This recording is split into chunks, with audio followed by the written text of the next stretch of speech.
আমাদের শহরটা আগের থেকে একদম অনেক বেশি পপুলেশন এখানে আছে এবং আর রুরাল থেকে প্রতিদিনই আরবানের লোক আসছে, কারণ নারায়ণগঞ্জ এখানে মানে 80% গার্মেন্টস নারায়ণগঞ্জে অবস্থিত।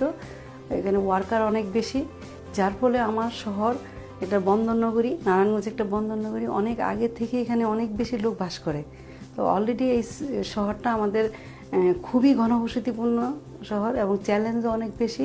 এখন আমরা চিন্তা করছি যে কিভাবে এই মানুষগুলিকে সুবিধা দেওয়া যায়, তাদের জন্য কিভাবে আরও বেশি বেটার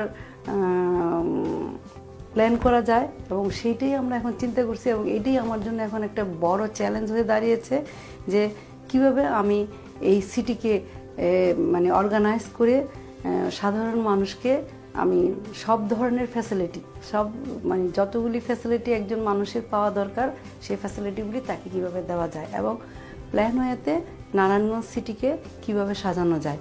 বিশেষ করে পাবলিক ট্রান্সপোর্টটা আমাদের জন্য খুবই ডিফিকাল্ট। বাংলাদেশে পাবলিক ট্রান্সপোর্ট এখন সেভাবে নাই, আবার সাধারণ মানুষের নিজস্ব ট্রান্সপোর্টও নাই, তাদের চলা খুবই ডিফিকাল্ট।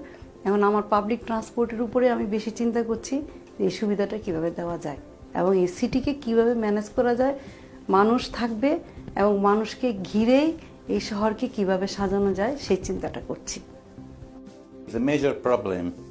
ওয়ার্ল্ড ব্যাংক আমাকে অনেক ধরনের সহযোগিতা করছে, বিশেষ করে ইনফ্রাস্ট্রাকচারের মধ্যে অনেক বেশি সহযোগিতা করছে।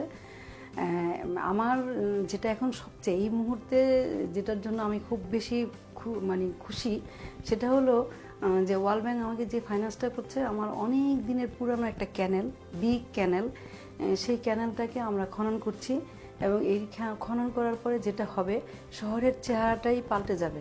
মানে নারায়ণগঞ্জ সিটিকে চেনা হয়ে যাবে একদম পূর্বের 100 ইয়ার্স এগো যেই রকম সিটি ছিল সেই রকম হয়ে যাবে।